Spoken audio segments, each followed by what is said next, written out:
The Toronto Blue Jays got a steal in the first round of the MLB draft yesterday, and by all accounts, this guy was one of the best arms in the draft available, and the Blue Jays nabbed him at 20. So, pretty good first round for them. Remains to be seen what kind of impact he has. But Trey Yesavage, get to learn that name because a lot of people are high on him, and I think he's going to look real good in Blue Jay colors. So, we'll break that down and much more on this episode of Jay's Digest. Welcome in, everybody, to Jay's Digest. I'm your host, Peter Vryonis, alongside host Nick Gosse.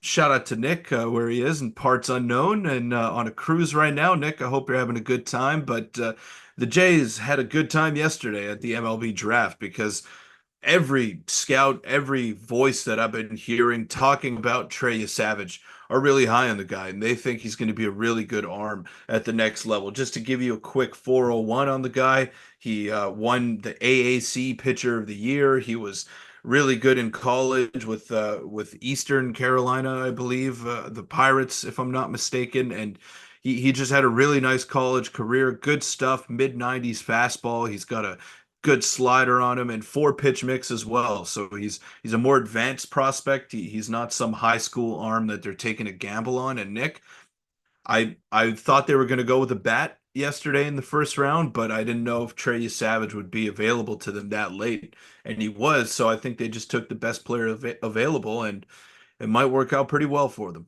Yeah, they didn't overthink this one at all. I also thought they were going to go with a bat, but I also don't think, and you will get into some of the comments by the director of scouting. I didn't think they didn't think that they were going to be able to get this guy at the pick. But before we get into it, make sure to hit the subscribe button and yeah, bear with the quality. I'm very far away. I'm on a cruise ship, so I'll be back in a few days there. But let's just dive into it, Peter. And this is Trey Yesavage. So you can look at Shane Farrell. He said the club is thrilled with the pick. He's obviously our scouting director, and he said we feel like we got a pitcher who is advanced, who comes equipped with good pitches, and has some built-in workload already. We're feeling like we have a good foundation in place. And Peter, this is very interesting. If you look, shout out to Brandon here, BK.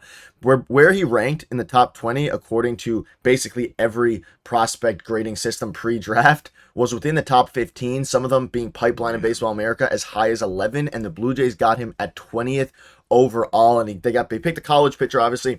Yeah, he's at a college. They didn't go with a high school guy this time, so they didn't do that. But he's very close to being as MLB ready as you can get for a prospect straight out of the draft. And I think they didn't overthink this pick. They got it done. And quite frankly, Peter, this is a name, like you said in the intro, that the Jays fans are going to need to get familiar with because he is nasty and we might see him sooner than later. I'm not saying necessarily super soon, but definitely sooner than a lot of the prospects we've picked in the first round in previous years, which we'll get into later as well.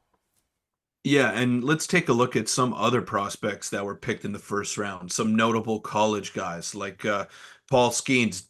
Didn't take him long. Obviously, that's Paul Skeens. That's a generational talent, and he's throwing 100, and his splinker is the best pitch in baseball. So maybe it's not the exact comparison I should use, but look how quick he rose through the minor leagues, and look how quick the Pirates turned to him. Even though they wanted to limit his innings, you simply can't deny when a guy is ready and willing to make an impact at the big league level. Like they wanted to limit Skeens at the beginning. He was going 5 innings, and now he's starting the All-Star game after 12 starts for the National League. So it just shows you how quickly these guys that are advanced in college and have big time success in college. That's something that the Jays haven't really done lately is pick college guys that have track records at that level in the first round. Now they did it with Alek Manoah, turned out well for them. He was not in the minors for too long, and he was ready to come up and make an impact. Like we've seen the Angels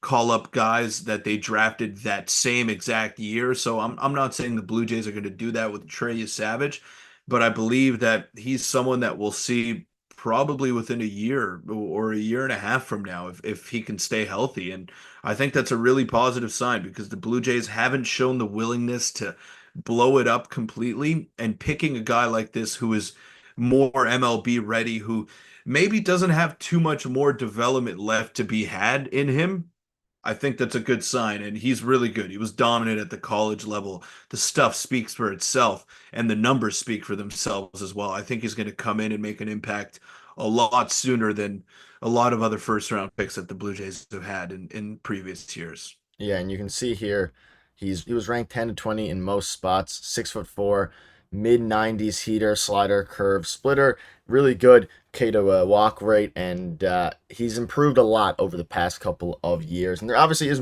always more room for growth with these players, but you mentioned it. They're going with guys who are more MLB ready, and whether that is to accelerate whatever timeline they're rocking with right now, which is a very interesting one because obviously this draft kind of took away from the fact for at least the time being, the Jays are in a very rough spot this season.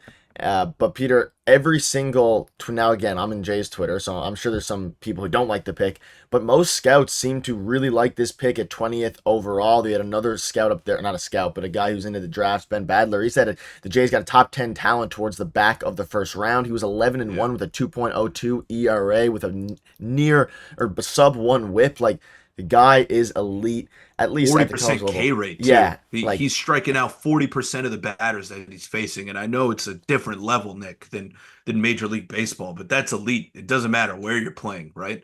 It doesn't. So it's just great to see that, and like I said, like we've been saying, I think we're going to see this guy really soon, and he's ready. I think he's going to be ready in short order.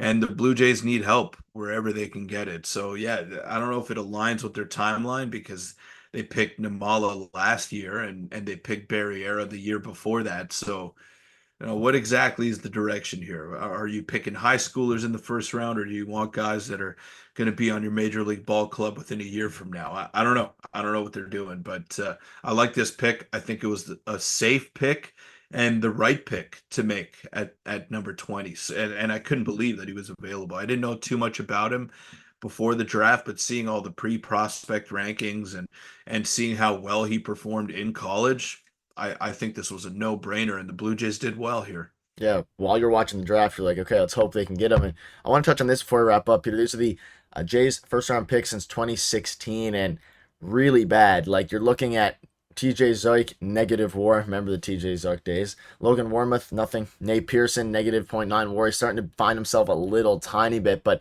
the only one that has hit at all was Alek Manoah, and a couple of these guys are younger. Gunnar Hoglund is yet to be seen. He's obviously not with the Jays anymore. Austin Martin's with the Twins, not with the Jays anymore. He could end up being a decent player. But then Brandon Barriera, he's really struggling injury wise. His injuries have been the biggest thing for him. And Arjun Amala, I still have high hopes for him at the shortstop position going forward, depending what happens with Bo. But Manoah is the only guy since really 2016 that has officially at least panned out yet. And give the last couple years, we'll see what happens with them. But this was the one they needed to make. A lot of high school players here, and now they're going with the guy who hopefully will be ready to play soon. Yeah, that's the thing. Like you take a look at that draft board that you just showed there, Nick, and there's a lot of lottery tickets on there. There's a lot of guys that, some of them are college players, and Austin Martin was a fantastic player at Vanderbilt, and I was really excited about that pick. But part of getting those MLB or close to MLB ready prospects is also being able to ship them off and address your major league team. And that's what they did with Austin Martin. And they got Berríos in that trade. And Berríos, that contract has been fantastic for the Jays. He's going to be a workhorse for a long time. So there has been some decent hits for the Blue Jays in the draft, more towards the later part of the draft, though. The first round picks have not been great, right? Like we look at Ricky Tiedemann, he was a fourth round pick. We look at some other guys and they've panned out, but they were not blue chip or considered to be blue chip prospects. I think the Jets went with a couple of lottery tickets in 22 and 23, and now they went with the safer option this season. And I couldn't be more excited. I really think this was the right pick, taking Trey Yesavage. Yeah, and they also drafted another player, Kyle Steven, who we'll get into probably in a future video. Another guy who's a pitcher and does good things. So pretty good draft for the Jays. Let us know in the comments. Are you happy with this pick? Are you happy with the Trey Yesavage pick? Let us know, and we'll see you soon.